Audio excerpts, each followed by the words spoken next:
High peoples, இஸ்ரேலோட நாம் ஒரு கூட்டு தயாரிப்பு பண்ணி அயன் டோமை நாம் இங்கேயும் மேனுஃபேக்சர் பண்ண போகிறோம். இதுக்கு முன்னாடி அமெரிக்காவில் மட்டும்தான் இருந்தது.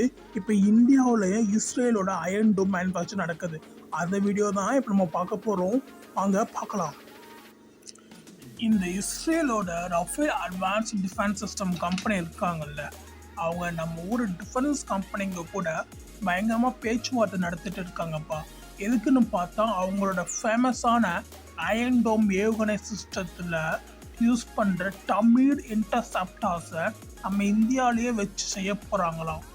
இது மட்டும் கன்ஃபார்ம் ஆச்சுன்னா நம்ம இந்தியாவுக்கும் இஸ்ரேலுக்கும் நடுவில் இருக்கிற பார்ட்னர்ஷிப் வேறு லெவலுக்கு போயிடும். இந்தியாவிலேயே இதை மேனுஃபேக்சரிங் பண்ணி இங்கேயும் யூஸ் பண்ணிக்கிட்டு வெளிநாடுகளுக்கும் எக்ஸ்போர்ட் பண்ணி செம்ம காசு பார்க்கலாம்னு பிளான் போடுறாங்க. ரெண்டாவது, அமெரிக்காவுக்கு அப்புறமா இந்த ஏவுகணை செய்ய போகிற ரெண்டாவது நாடு நம்ம இந்தியா மட்டும்தான்.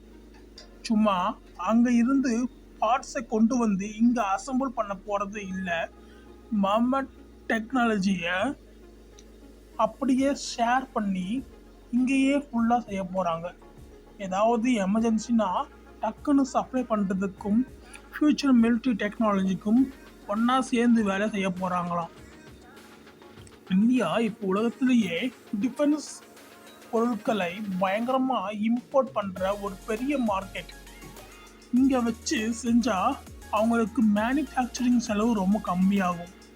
இஸ்ரேல் அமெரிக்காவில் மட்டும் டிஃபெண்ட் ஆகி இருக்காமல் இங்கேயும் ஒரு ப்ரொடக்ஷன் லைன் இருந்தால் அவங்களுக்கு ஒரு செம்ம பேக்கப். நம்ம ஊரில் லோக்கல் மேனுஃபேக்சரிங் பண்ணணும்னு கவர்மெண்ட் ரொம்ப நாளாக புஷ் பண்ணிகிட்டே இருக்காங்க. இந்த மாதிரி பெரிய ப்ராஜெக்ட் வந்தால் நம்ம பசங்களுக்கு செம்ம வேலை கிடைக்கும். இது புதுசு இல்லை பாஸ். ஏற்கனவே இந்தியாவும் இஸ்ரேலும் சேர்ந்து செஞ்ச பாரத் 8 ஏவுகணை சிஸ்டம் நம்ம ஆர்மி, நேவி, ஏர்ஃபோர்ஸ்ன்னு எல்லா இடத்துலையும் சும்மா மாசாக போயிட்டுருக்கு. அதே மாதிரி இதையும் சக்ஸஸ் பண்ணிடலாம்னு பார்க்குறாங்க.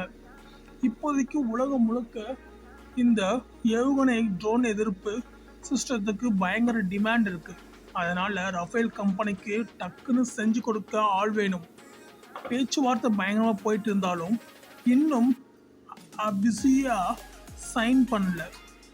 டெக்னாலஜி ட்ரான்ஸ்ஃபர், எக்ஸ்போர்ட் ரூல்ஸ் எல்லாம் பேசி முடிக்கணும். ஆனாலும் இந்த டீல் மட்டும் ஓகே ஆச்சுன்னா இந்தியா டிஃபென்ஸ் மேனுஃபேக்சரிங்கில் ஒரு பெரிய டானாக மாறிடும். அதில் டவுட்டே இல்லை. உங்களுக்கு இந்த வீடியோ பிடிச்சிருந்தோம் லைக், சப்ஸ்கிரைப் பண்ணுங்கள். தேங்க்யூ.